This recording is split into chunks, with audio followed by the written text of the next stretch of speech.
The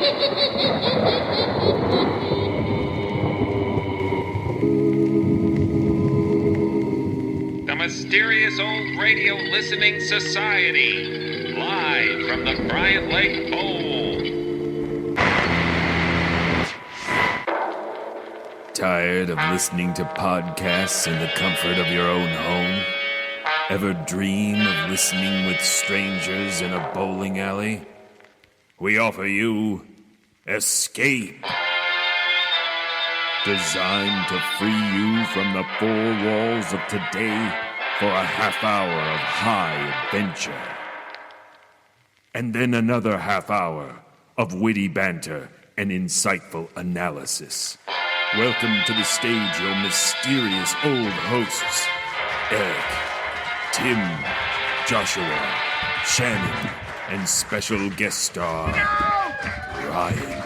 Welcome to the Mysterious Old Radio Listening Society podcast, a podcast dedicated to suspense, crime, and horror stories from the golden age of radio. I'm Eric. I'm Tim. I'm Joshua. I'm Shannon. And I'm Ryan. We love mysterious old-time radio stories, but do they stand the test of time?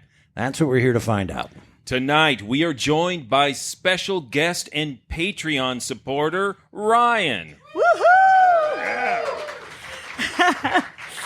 As a member at the highest level, Ryan has earned the rarest of perks, an invite to co-host an episode of the podcast in which we listen to and discuss a classic radio program of his choice.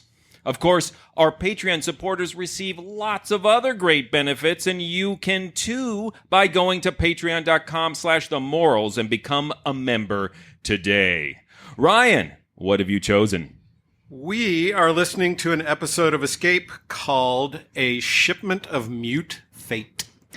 Escape premiered on CBS Radio July 7th, 1947, and ran through September 25th, 1954. Much like its sibling series, Suspense, the name of the series told listeners what to expect. While Suspense presented primarily edge-of-your-seat thrillers, Escape told stories of adventure set in strange and exotic lands. No locale was too exotic, no adventure too dangerous, no escape too narrow. In 1947, Radio Life magazine praised the quality of Escape scripts, declaring these stories all possessed many times the reality that most radio writing conveys. A Shipment of Mute Fate was adapted by radio scribe Les Crutchfield from a short story by Martin Storm, first published in the July 1st, 1934 issue of Esquire magazine. As far as the internet knows, this was Storm's only published story, and if not for the radio production, it might have been forever lost to time. Escape's adaptation proved popular with listeners. It was produced 4 times during the program's run and once more on Suspense. The production you are about to hear was the first aired and the only one to star Jack Webb. Now, before we get started, we know that there are probably people here who are familiar with the podcast, we know that, and what is about to happen. We listen to an episode of old radio, and then we discuss the merits and we vote on whether it stands the test of time. But there may be some people here because they saw the Bryant Lake Bowl on Love is Blind and thought, that seems like a cool place to have an awkward conversation. If so, you should know that we're about to all sit here together and listen to an episode of old radio. So get ready for some Theater of the Mind, where you will collaborate with the writers, actors, and technicians from 80 years ago to create the story in your imagination. Also, please be warned that this particular recording of A Shipment of Mute Fate has a slight blip about halfway through. Don't worry about it. We'll all get through it together. Nothing's happening to you. You're not having a stroke. It's okay. Just keep listening. But it's the only one to feature Jack Webb, so he wanted to use that recording. So, ladies and gentlemen, this is A Shipment of Mute Fate from Escape. First broadcast October 15th, 1947. It's late at night, and a chill has set in. You're alone, and the only light you see is coming from an antique radio. Listen to the sounds coming from the speaker. Listen to the music, and listen to the voices.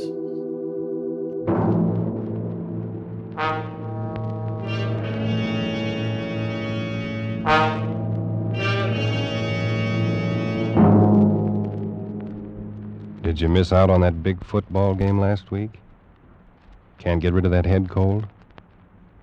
Want to get away from it all? CBS offers you Escape.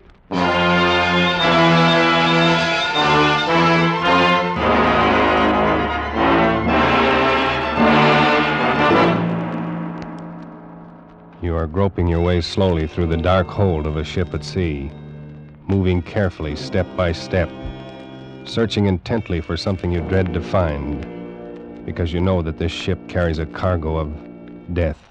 The Columbia Broadcasting System and its affiliated stations presents Escape, produced and directed by William N. Robeson, and carefully plotted to free you from the four walls of today for a half hour of high adventure.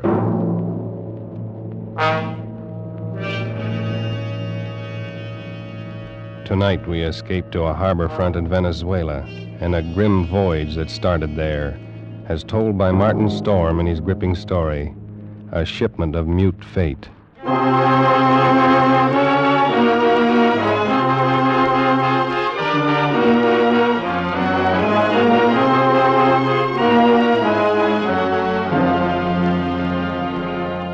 I stopped on the wharf at La Guaira and looked up the gangplank toward the liner Chan K, standing quietly there at her moorings.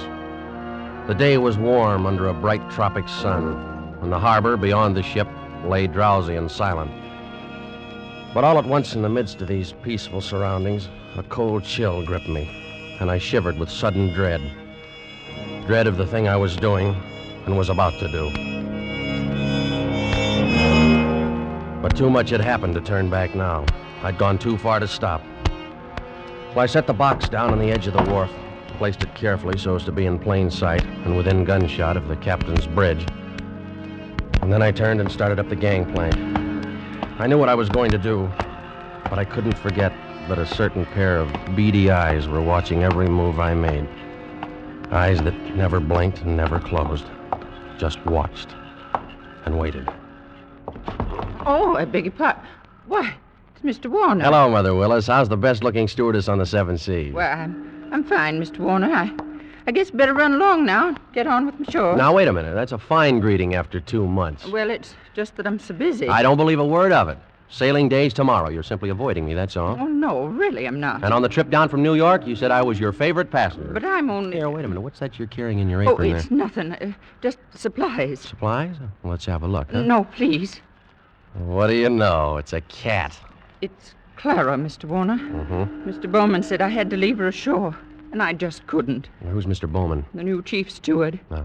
Clara's been aboard with me for 2 years, and I just can't leave her here in a foreign country, especially with her condition so delicate and all. Yeah, I see what you mean. Well, I hope you get away with it.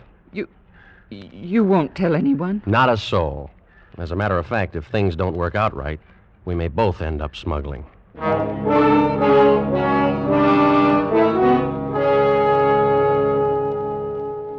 happy to have you on board on the trip down 2 months ago, Christopher. I'm very glad you're coming along with us on the run back to New York. Thanks, Captain Wood. There is one thing, though. I'm having a little trouble with the customs men here, and I wondered if you might... I can't do it, Christopher. I just cabled your father this morning. Told him I'd done it for you if I possibly could. He sent a request from New York, you know. Yeah, I thought he would. I wired him from upriver last week. I hate to refuse, but it's absolutely out of the question. Well, Captain Wood, I'm afraid I don't follow you there. Responsibility to the passenger, son. We'll have women and children aboard. On a liner, the safety of the passengers comes ahead of anything. But with proper precautions. Something might happen. I don't know what, but something might. You've carried worse things. There isn't anything worse. And any skipper afloat will bear me out. No, Christopher, I simply can't take the chance, and that's final.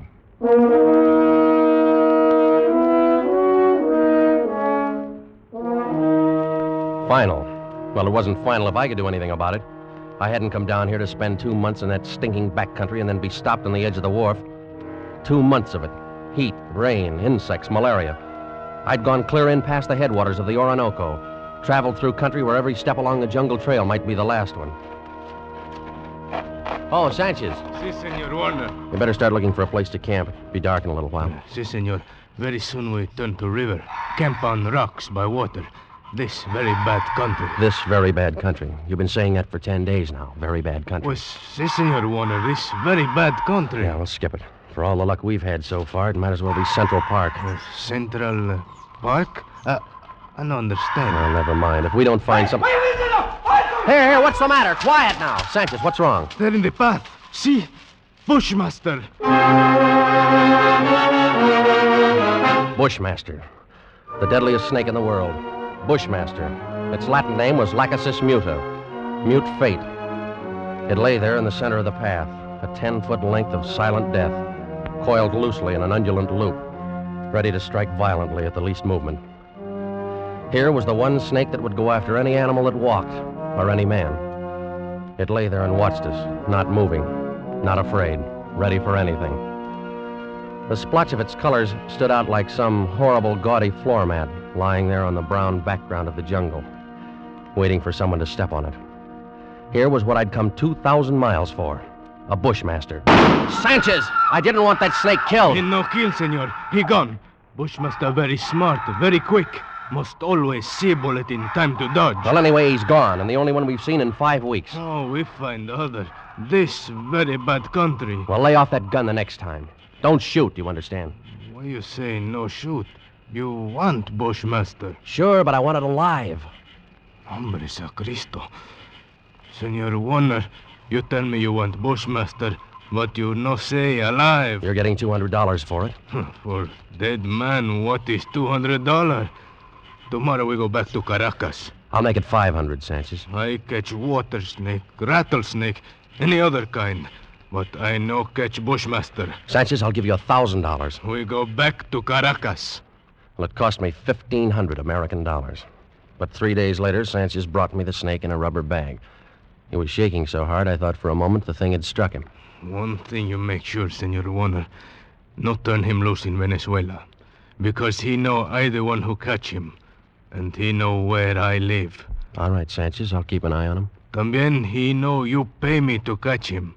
All the time he watch and wait. You no forget that, Senor Warner. Because he no forget. Not ever.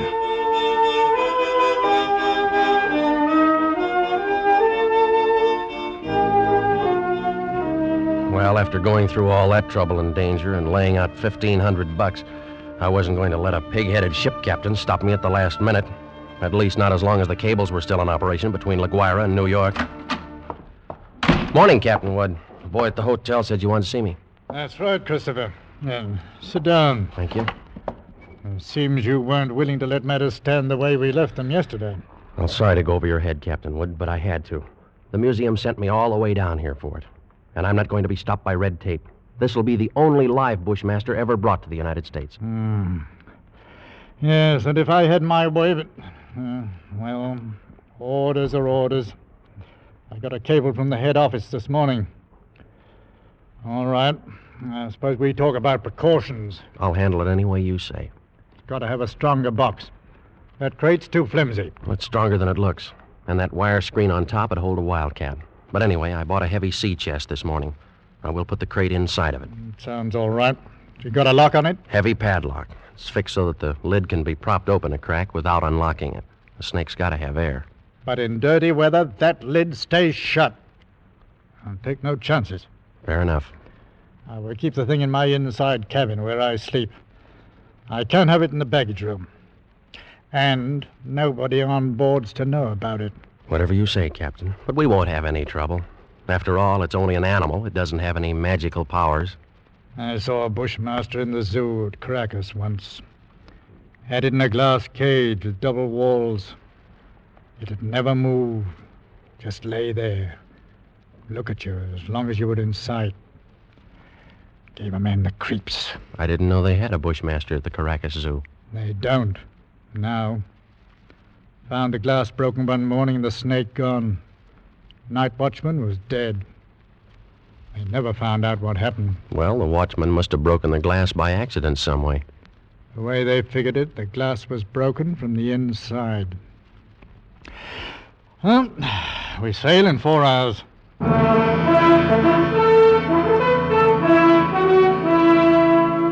We steamed north into the Caribbean with perfect weather and a sea as smooth as an inland lake. The barometer dropped a little on the 3rd day, but cleared up overnight and left nothing worse than a heavy swell. But in spite of the calm seas and the pleasant weather, I found myself feeling more and more often an ominous foreboding. I was developing an almost unnatural fear of that snake. Well, I stayed clear of the passengers pretty much. Got the habit of dropping into Captain Wood's quarters several times a day. He kept the heavy box underneath his berth.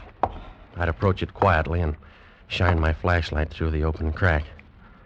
Never once could I catch that 12-foot devil asleep, or even excited. He'd be lying there, half-coiled, his head raised a little, staring out of those beady black eyes, waiting. He'd still be like that when I'd turn away to leave. Maybe that's what bothered me, that horrible and constant watchful waiting. What in the name of heaven was he waiting for? Well, hello there, Mr. Warner. Oh, how are you, Mother Willis? My, but you and the captain spend an awful lot of time around this cabin.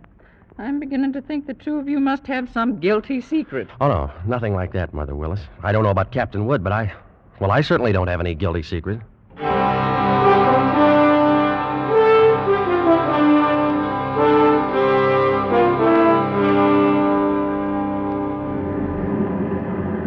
Well, she's running quite a swell out there, Mr. Bowman. Yeah, it's a little heavy, all right, Mr. Warner. Guess a storm passed through to the west of us yesterday when the glass dropped. Think it missed us then, huh? Yeah, that's what the mate figures. Sure stirred up some water, though. This'll put half the passengers in their bunks. Makes it great for my department. 2/3 of them will want a steward to hold their heads. They'll keep Mother Willis so busy she'll have... Wait, look at the size of that wave. Huh? The great Jehoshaphat! We're going to take it on the port bow! Hang on!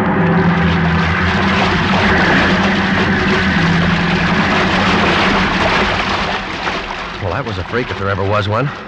Not another wave in sight. You see 'em like that sometimes, even in a calm sea. Well, I gotta get below, Mr. Warner. That water probably did some damage on the officer's deck. Yeah, I suppose it... What did you say? The wheel companionway was open on the port side. Bridge cabins must have taken a pretty bad smashing up. They're right below the, Here, is something wrong, Mr. Warner? No, nothing at all, Mr. Bowman. At least I hope not.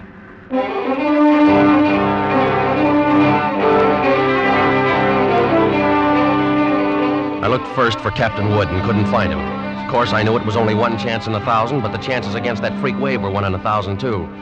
Well, I couldn't waste any more time, so I stumbled down the companionway and along the passage to the captain's cabin. Oh, come on in, Mr. Warner. Mother Willis. Why, isn't this cabin a mess? Trying to get some of these things out to dry. Yeah, well, I just wanted to check.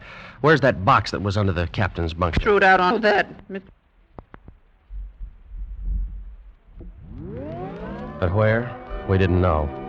It was nearly dark when we met together again in the chart room. I don't get the thing at all. There's no other way around it. We've risked all the time we can. We've got to warn the passengers. Well, how'll we do it, Captain? Call them all together in the lounge? No, if we did anything like that, we'd be asking for a panic. We'll get one, whether we ask for it or not. Pick a few men and go through the cabin decks. Tell them individually, inside their cabins. Watch for any act that looks as though it might cause trouble. And we'll keep an eye on them. Handle the crew the same way. Right, all right, Captain. Okay. We'll take care. As soon as you've finished, arm all the deck officers and start searching again. Our only chance of preventing a riot is to find that damnable snake.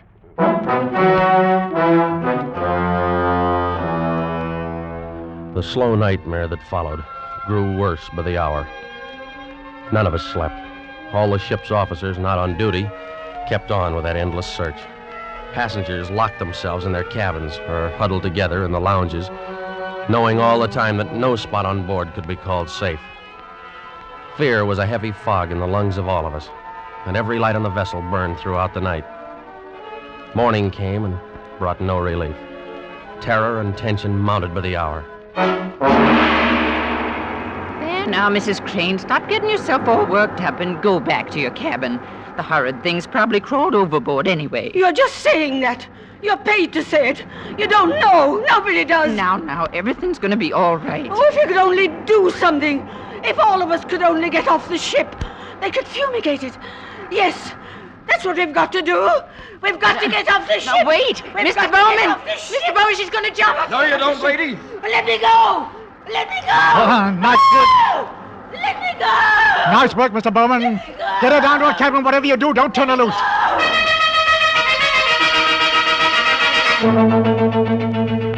Well, you never know when it might strike you. You can't put on a coat or move a chair without risking your life. Now, something's got to be done. It might be right here in this lounge. All right, Miss Steve. You better quiet down. Take it easy. Take it easy, huh? Well, you're a great officer. Why don't you do something about it? That thing might be crawling around here right under our feet somewhere. Like I said, shut up. Are you trying to start a panic? I got a right to talk. I don't want to die. Nobody's going to tell Okay. me what...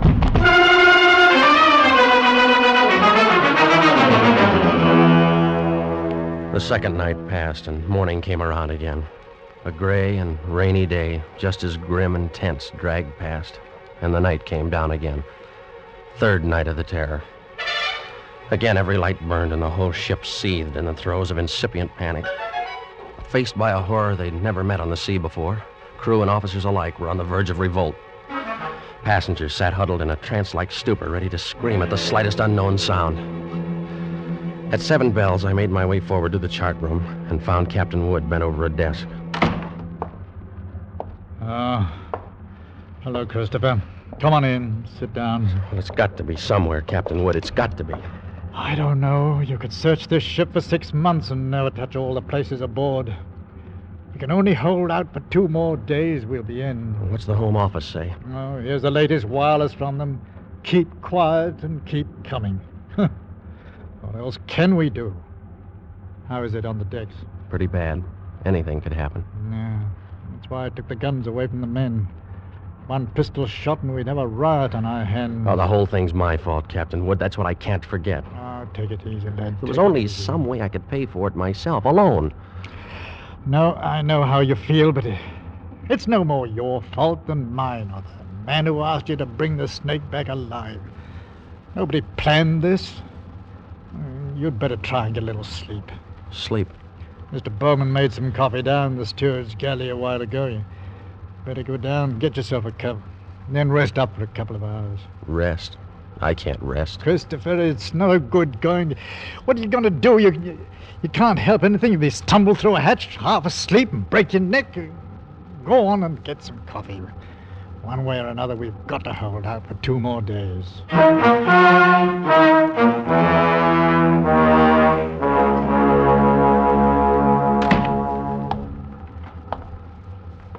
The light was on in the steward's galley, and the coffee pot was standing on the stove. It was still warm, so I didn't bother to heat it. I poured out a cup, carried it over, and set it on the porcelain tabletop in the center of the room. I started to light a cigarette. The door of the pan cupboard beneath the sink was standing slightly ajar, and I happened to glance down toward it. Out from the dark interior of the cupboard shone 2 glittering points of light 2 inches apart. I dropped the cigarette and moved slowly backward. I'd found the Bushmaster.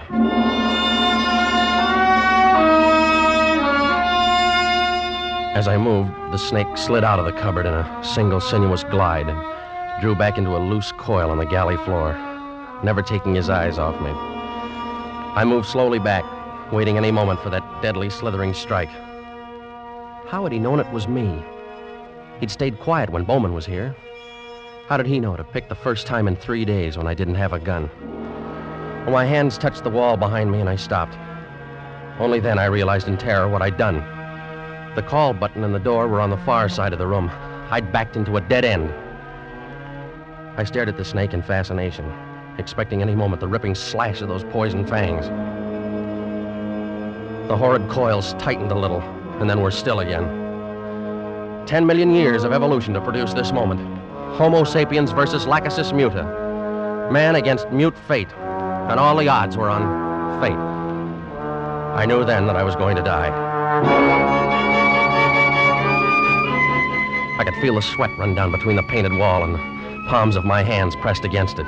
My skin crawled and twitched, and the pit of my stomach was as cold as ice. There was no sound but the rush of blood in my ears. The snake shifted again, drawing into a tighter coil, always tighter. Why the devil didn't he get it over with? And then, For just an instant, his head veered away. Something moved over by the stove. I didn't dare turn to look at it. Slowly, it moved out into my line of vision. There was a cat. That scrawny cat Clara that Mother Willis had sneaked aboard in La Guaira. Its back was arched and every hair stood on end. It moved stiff-legged now, walking in a half circle around the snake. The Bushmaster shifted slowly and kept watching the cat. He tightened. He was going to strike at any second. He struck and missed. The cat was barely out of reach. Now she was walking back and forth again. She was asking to die.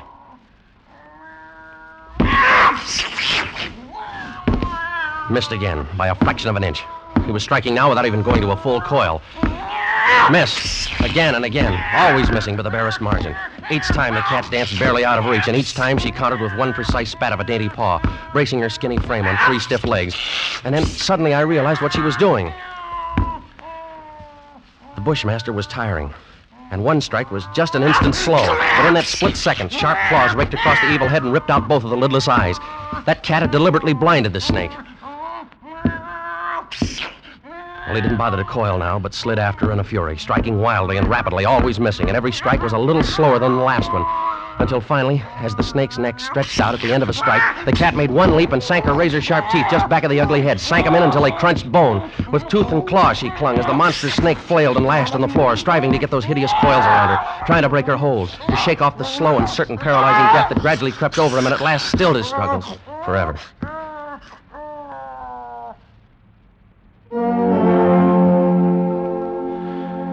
I took a deep breath.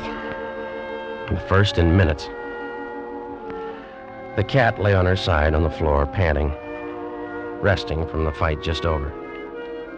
And she had a right to rest. That mangy, brave, beautiful alley cat had just saved my life. And maybe others as well. But as I turned toward the stove, I suddenly became very humble. And I knew all at once what a small thing a human being really is. I and others aboard were still alive only by the merest accident. There were 3 reasons why that cat had fought and killed the world's deadliest snake. And those 3 reasons came tottering out from under the stove on shaky little legs. 3 kittens with their eyes bright with wonder and their tails stiff as pokers. Up on the decks, hundreds of passengers were waiting for the news that the days and nights of terror were ended. Well, I could wait a little longer. I pulled open the doors of the cabinet, found a can of milk,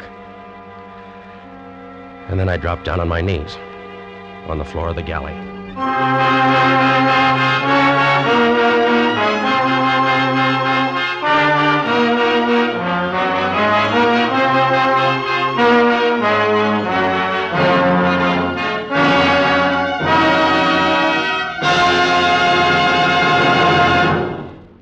Escape is produced and directed by William N. Robeson, and tonight brought you A Shipment of Mute Fate by Martin Storm, adapted for radio by Les Crutchfield, with Jack Webb as Chris Warner, Raymond Lawrence as Captain Wood, and D.J. Thompson as Mother Willis. The special musical score was conceived and conducted by Cy Feuer. Next week, at this same time, when you're tired from a hard day at the office, or leaning over a hot stove all day, when you want to get away from it all, CBS again offers you Escape.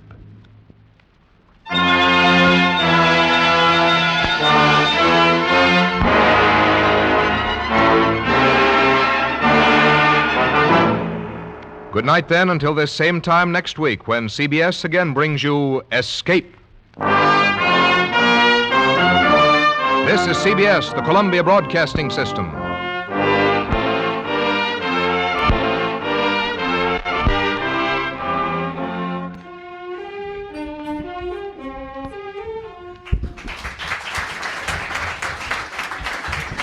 That was A Shipment of Mute Fate from Escape here on the Mysterious Old Radio Listening Society podcast. Once again, I'm Eric. I'm Tim.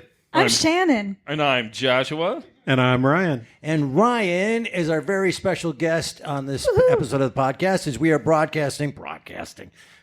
not broadcasting, as we are recording live at the Bryant Lake Bowl Theater in Minneapolis. And Ryan is a Patreon and our special guest, and thank you so much for being here and being a Patreon. And we'd like to start the discussion with asking you why you brought this version of Ricky Tikki Tavi. I prefer to call it Ricky Tikki Kitty. But right, yes. I thank you, and I'm very happy to be here. I brought this to you because I went on a journey with this episode. All right. At some point in the past, an episode of Escape was analyzed, and everybody on the panel wondered, is there such a thing as a bad episode of Escape? Right. And I thought this one walked the line, and here's why. The journey I went through with this episode is Escape. Great. Oh, Jack Webb. Sergeant Friday. Right. Great. Okay. We open up on a gangplank. Awesome. Yep. Oh, avuncular Jack Webb. No. Meeting nice lady. Chekhov has a cat. Okay, excellent. So, horrified by that, we move on. Oh, now we're in the jungle. Yeah. Awesome. Yep. Excellent. We're going to have a great jungle scene. No, we're just going to pay for a rubber bag full of snake that we didn't tell the guide we were going to get alive for the first 10 days. Okay, fine. We're moving on. We skip the jungle scene. All right, now we got to get the snake on the boat. Okay, smuggling. Good scene, skullduggery. No, we cable Dad, who cables the head office, okay, fine, whatever. And that box isn't going to hold. Yeah. I'm here to tell you that box is not going to hold. And so, okay, on the boat, fine. Oh no, more avuncular Jack Webb talking to the bosun guy or whatever. And then, we're going to have a storm. Oh, nope, the storm is just references having passed. But we do have Deus Ex Wavina. There we go. Only thing it wrecks is the thing that was missed in the episode is the desk of the captain slams into the sea chest and smashes it and the box, and the woman, the cat owner, throws those things away and whatever. You didn't miss much. I listened to one of the other 8 episodes of this. So, okay, now we've got, the part of the show where it is Samuel L. Jackson saying, I'm sick and tired of this MF, mute fate snake on this mute fate boat. And so, all right, we're picking up, foreboding, badness, this and that. We get to the climax. This podcast has a long history with cats. Yes. And this one is where, okay, this cat is going to come through. But we don't know that until all of a sudden the cat comes out, and this snake was built up so much. This cat is like, I got this. Right. And proceeds. After giving birth. Yeah, right, yeah. Apparently just a few days, too. And I have to say that if this were one of my cats, we'd all be dead. All those people would be dead. Not even a chance. So anyway, cat horrifically dispatches the snake.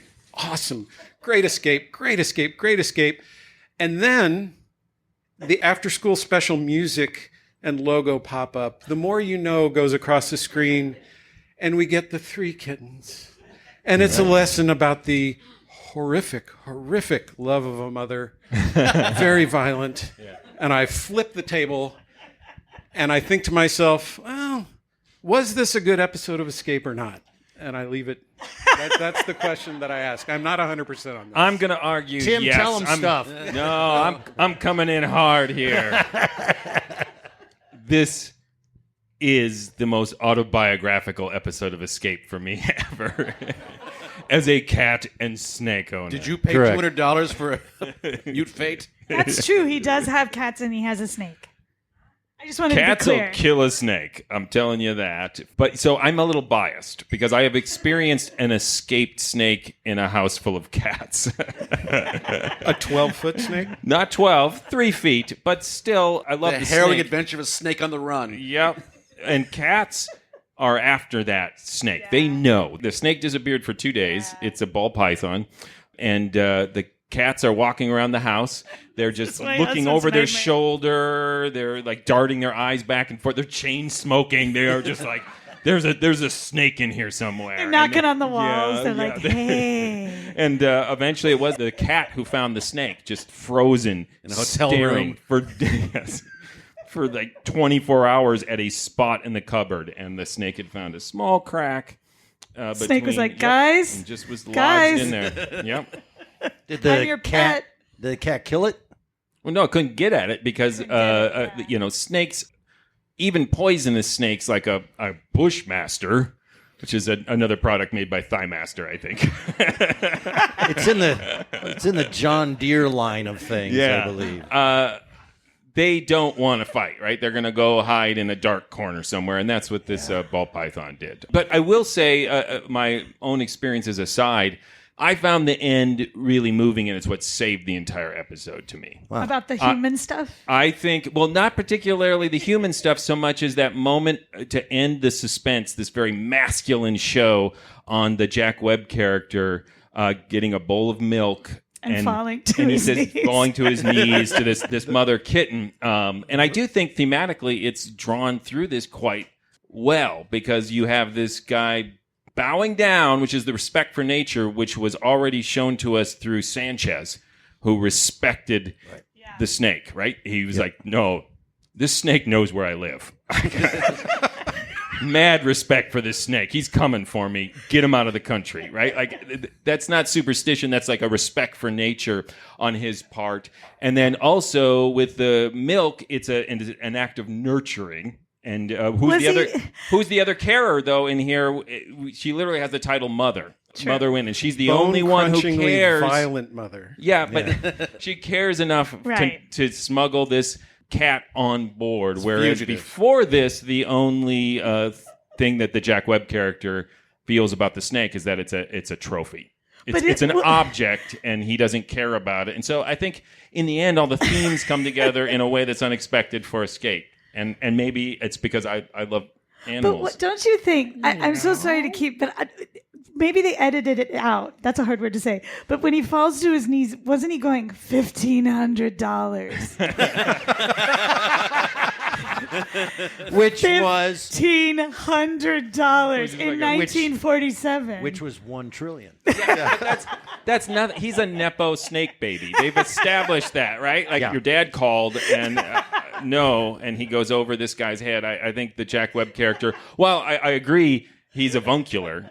And did you use avuncular because we've established in the podcast that Eric doesn't know what that means? Maybe. Yeah. But he is not a likable guy, I think, throughout this. I agree. So, a couple things to agree with you. First, I've never heard a bad episode of Escape. I love it. And so you're absolutely right. That is a great challenge. The production value of the show, the storytelling, all of it is direction, acting, the actors they get for it. It's a phenomenal show. So that being said, I think that this falls into that category of this is a really well done Escape show. I think that if I can guess what avuncular means. It's your avuncle swollen? Yeah, well, it is. Yeah. That's why I'm sitting forward. So it's the idea that Jack Webb is gone up an octave in his register at the beginning. Like, it's too much. Like, hi, how's it going? Like, no, don't do that, Jack Webb. Everything is in E flat. Stay right there.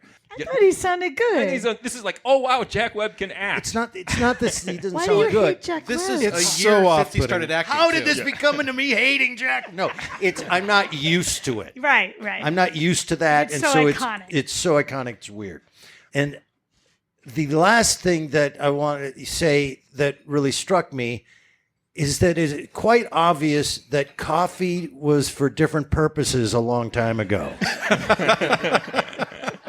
I've never heard the advice to have a cup of coffee and to go to bed. Go to sleep. Then go to sleep.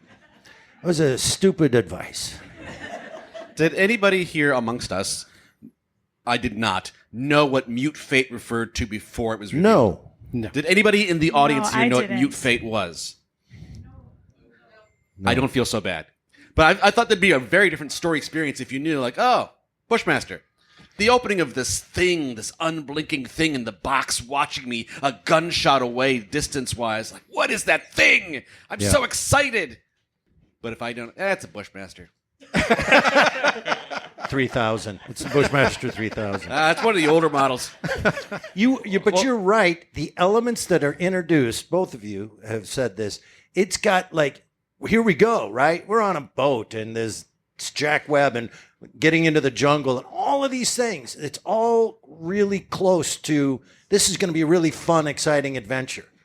And I know that you like the ending, but kitty fight with a snake is a weird ending for me. I will totally cop to, when that cat was brought in with a condition, I thought, that cat's dead. Yeah. Me too. Well, I was really glad they didn't kill the cat. Well, I would have left. Only was I glad that the cat didn't just suddenly turn up dead, but to come out at the end and be the fighting force that it was. Like, go cat! It's that cat literally was the snake last food. thing I expected to have happen in this episode. Or that the kitty was pregnant because, and that's the language I should have realized because she says delicate. That's what we said about. I was pregnant too busy things. being horrified by Jack Webb being all friendly. Yep. I'm your favorite passenger. And as an aside, I did look at a online transcript of this episode because there's that missing chunk of that scene. Minor missing little detail Where of the snake exactly escapes. the most important middle point plot. What is But it? this transcription has a stage direction in it that says fart noises. No, it says Bushmaster heard screaming. Don't say pregnant. No, it says the meow of a pregnant cat. So we don't have someone just do Was that an actor doing that cat? Because that was great. It's a great cat. I think it was a impression. human. Otherwise, they punched a cat. Yeah. It was definitely a human, but that Different time. It was a different time. that level of rage is very It's real. That was the meow So- of I recently gave birth cat. Yeah. Which, so what we missed was, wow, I want pickles. That's all I know. You can see yourself out. Yeah. So I want to kind of head toward my vote. Here's why this worked. Thanks for coming, everybody. Let's cut this short. We gotta get out of here. No, on my Facebook page, and yes, I have Facebook. It says, He's aging before our eyes. Just describe yourself. Somebody opened the Ark of the Covenant. Right. I'm old too, Eric. Go on. Thank you. And it says on my page, it says, terrified of snakes since 1966. That's my description of me. Is it really? Yeah. I know. Did you have a bad experience with a snake? I hate them I have to so get you much. a new birthday present. This was really hard to sit through. I can't stand snakes. I don't like them. They don't have arms or legs, yet they're moving. That's gross. What is going on? They are the most disgusting, vile things. The fact that you have one in your mouth, in your house, wherever. I think you just Remind do me to stay snakes away from wrong. his You don't know how to be with snakes. That's why you hate them. That's not what you do with snakes, Eric. Exactly. Whatever you do with them. I don't even know what you do with them. And then we'll be in Zoom stuff, and he'll have a snake around his neck. Can you cut it out? Okay, That sentence made me uncomfortable. We should. But my point being is, if you are as terrified of snakes, and I mean garter snakes, is that what they're called? And The like little- these are harmless. Nope, I'm in the house. You're a grown man, Eric. Get over it. It's No. not a- No, that thing doesn't have arms and legs. It's an abomination. So All right. the thing, You are the most conservative man I know. anybody who feels that way like me, Yeah. this was hard. This is a gross episode. Like, man, I would have jumped But it's off that successful shit. as theater of the mind, then, yeah? Yeah. Because Very much. there aren't Exactly. snake sound effects. It's just descriptions, right? It made me very uncomfortable. You would have been that woman who was like, I'm jumping off the ship. Except I would have elbowed that guy. Fumigate. I mean, yeah, she's like, I would have got off fumigate. that ship. No one would have What stopped. made this episode difficult for me to listen to was not thinking of the Marvel supervillain Bushmaster being there the whole time. Oh, I'm sorry. Oh. What I if? just had to keep realigning, like, nope, that's not that guy. It's a little wiggly snake. Tell us more about Bushmaster, the Marvel. Season 2 of Luke Cage. It's really cool. It's like, Oh, I like Luke Is Cage. it a giant snake guy? no, Oh. dude, just call himself Bushmaster. Pretty good, right? Yeah. I'm in.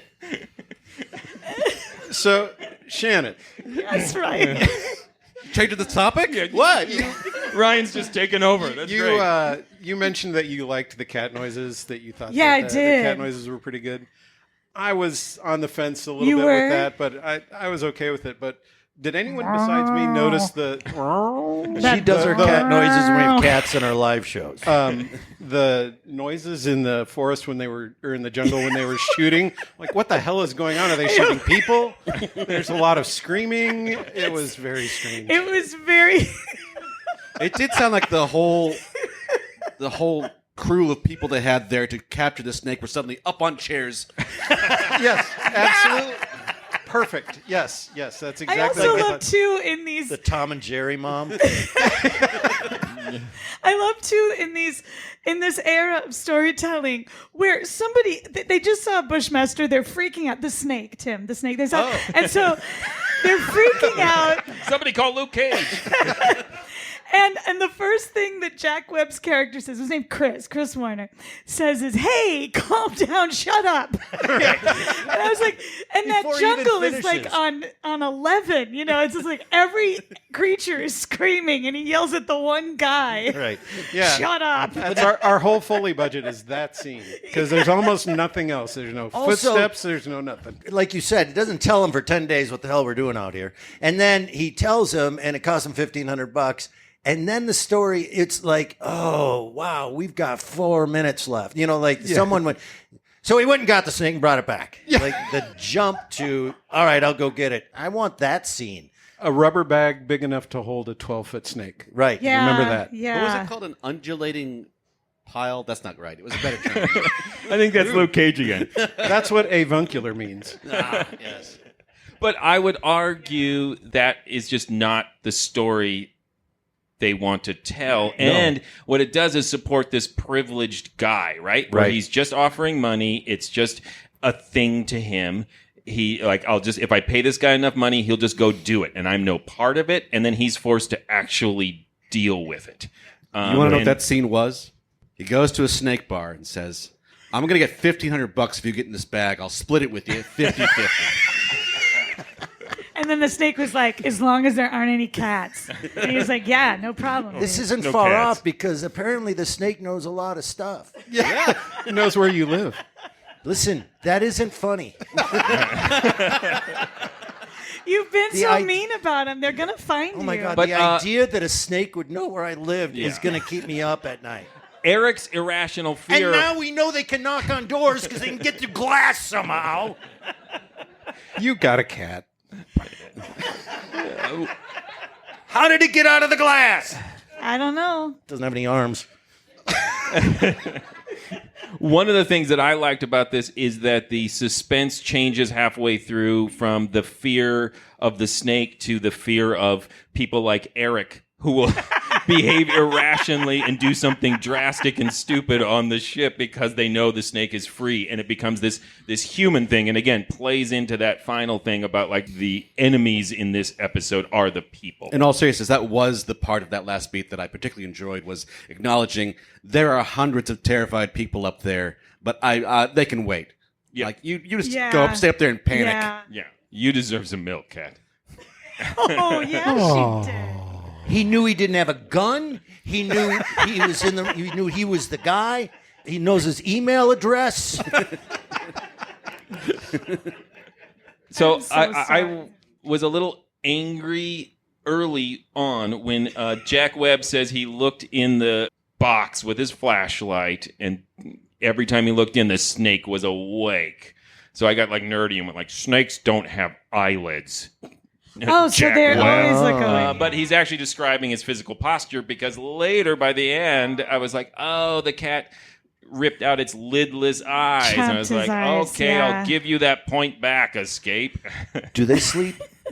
They do. They just have these transparent scales that come down over their eyes. What? See, Why are you telling him these things? They're called spectacles. That's The more adorable. you know. That is Snake adorable. That is Spectacles adorable. that come down. They're like Snake. goggles. remember that show V? Oh, and they blinked this way. Lizards, Sideways. lizards, Yeah. lizards. not snakes. So Yeah, I those were actually lizards. had to. Actually, that was lizards. I had to feed my snake last night while listening to this episode. You feed it like little mice? Frozen mice. Frozen Dead mice, mice. so- I couldn't do the You living leave 'em out in ones. the cold, But they're actually really eating stupid. dinner in front of the window. I thought for a second you fed it to the cat. No, never no, mind. no. They do have Jurassic period brains. They're just tiny brains. You have to like dangle and shake a mouse in front of them. how do They're they know not where I live? I know. They're not very threatening. That's the point. All right. Yeah, they don't want to see you. No. All right. They don't The want to snake see you. actually accidentally bit itself while going for one of these dead No. mice. That's Oh, not- that bums me out. They are idiots. I've bitten myself. That really bums me out. Well, I think Your it's own exciting that Jack Webb was in this, though. Yeah. Like the whole time, that made it happy. Was for this me. before Dragnet? Oh, yeah. Okay. Yeah. I think he just started acting like a year before this. He'd gotten out of the whatever military service he was in. Oh, cool. See, that I didn't know. He was in a Oh, no. Snake Reserve. But he had like the Jack Webb comedy show before this.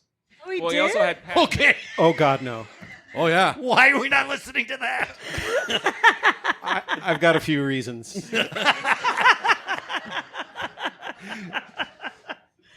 Amazing. It's just dead. wanna Is it hear like that. Stephen Wright Yeah, on it's just steroids? like- I don't know. I'm an uncurious Oh, person. I got to hear that. Just the jokes, ma'am. Just the jokes. Just the punchlines. Then I said, I got to get out of here. And I got on my knees and fed it some milk. It's one of those things that when you say it and it's supposed to be funny, it is funny, even though it's not. Right. Okay, so you did mention at the top of this Ricky Tikki Tavi. Yeah. Like that's the first thing I thought of. Yeah. Now I assume that terrorized you as a child. I thought it was really scary. Yeah, that yeah. cartoon. Does anyone else know what we're talking about? That 1975 Ricky short. It's a Tikki mongoose that Yeah. kills a snake in. It's a Disney. It was a scary. It's a Kipling story. It's yeah. based on a Rudyard Kipling story from Yeah. Jungle Book. It was Chuck Jones did the animation, Yes. so it's gorgeous. Yeah. And Orson Welles was the voice of the Orson Welles, Cobra that's right. and narrated it. So, So scary. That Yeah. voice was so scary. yeah, it was back when kids were not coddled Yeah, no. by their Right. entertainment. We were I just just- watched it just frozen as a child. Yeah, like they were the like- mongoose fighting that snake is It's terrifying. terrifying. It is truly violent. Yeah. Yeah. And then everyone's like, okay, nighty night. Yeah. Oh, that's too scary. Let's put on something else like Watership Down. Cheer us up. Right. But I always thought the Nutcracker was terrifying. Like is. because It it was is. PBS and the Mouse King or whatever. I was like, I'm out. I'm out. Freaked me out. Yeah. So okay, good. I'm glad that wasn't just me. Oh no, it's terrifying. terrifying. Because it's a man in a rat It's a man outfit. in a yeah. Yeah, and you immediately sense that that's wrong. You're That's like, not "Oh, okay." Yeah. Yeah, there's a lot. I yeah. saw that guy in the changing room at the YMCA. I avoided him. I know that guy. We all know that guy. Well, any other points, or should we send this around to final analysis?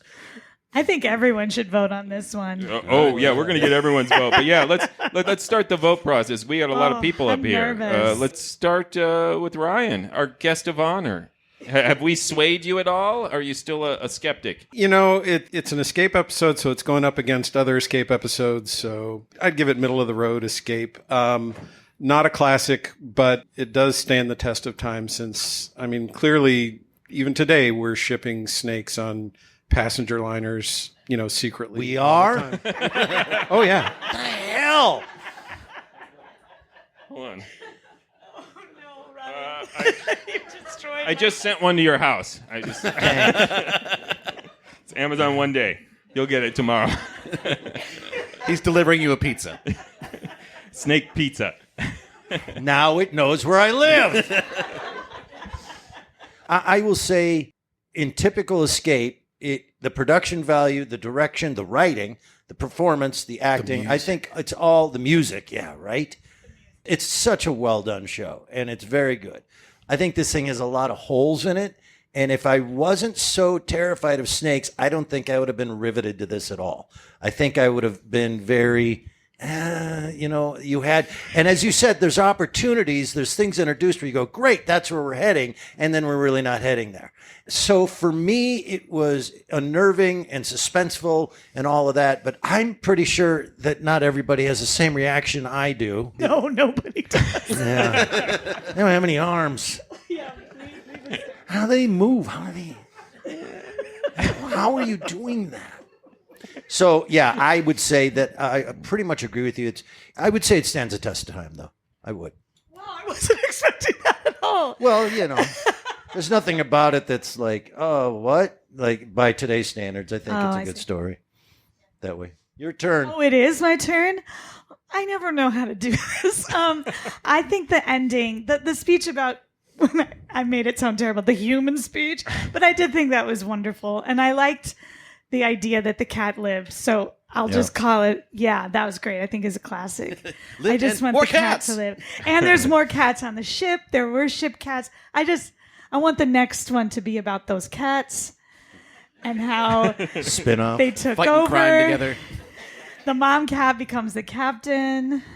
They all become roommates and live together. Yeah. And there's hijinks. That's, I have often said, like, the mark of a really great artist is your mediocre stuff good? And Right. Escape's mediocre stuff is good. Yeah. I really like this. And in fact, the whole part of missing the scene where they put the snake in the bag, I didn't mind that because we know he has the snake because snake's in the box. You don't need to really agonize that point. Like, you got the snake. So I didn't mind that sort of choice in the flashback. I was totally on board for the threat of the snake, and so when it concluded with snake-cat fight, it was a surprise, and I liked it. Points off that it wasn't Bushmaster. So I will not call this a classic, but stands the test of time, and I enjoyed it. Yeah, I think that this show is intentionally subverting the expectations of the Escape listener. And for me, it worked. For others, it seems to have disappointed you because it subverts them. And like Eric said, like, oh, I know where this is going. And I was listening going like, I know where this is going. So often Eric and I have the same reaction, but one is excited and one is disappointed. And that's pretty typical. And so when it subverts and comes around and brings in, like you said, Chekhov's pregnant cat, I go, I should have seen this coming, but why would I see this coming as an end of an Escape? So I found it delightful. I enjoyed the fact that it's a character we don't often see in old-time radio, this strangely privileged character who learns a lesson, but he's not completely despicable. So I liked his mini redemption arc. I was also fascinated by the fact that I don't think I've ever heard anyone in old-time radio called Chris.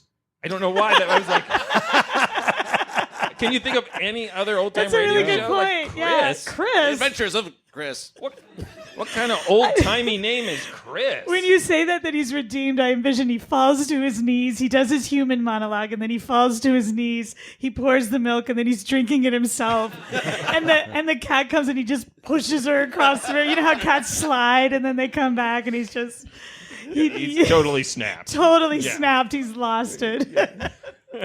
So, I think it stands the test of time for sure. It is not an Escape classic, but personally for me, it just hit a sweet spot of both like my appreciation and love of animals, and I love something that can subvert my expectations in a way that still fulfills them because it still has a big fight with a snake at the end. It doesn't cheat.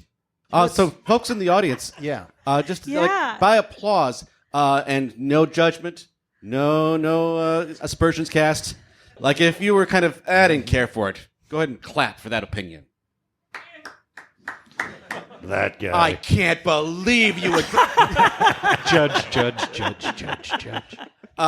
For pretty good, claps for not overly proud, but enjoyed it good enough. That's what I'm aiming for all shows, really. Yes. Like, and for folks who thought a triumph of old radio. Oh, yeah. And how many of you are in here are as afraid of snakes as I am? See, maybe. Okay. Thank you. For anyone here who is a snake, clap your hands. Oh my God. If you know where I am, then you can pay my bar tab. Yeah.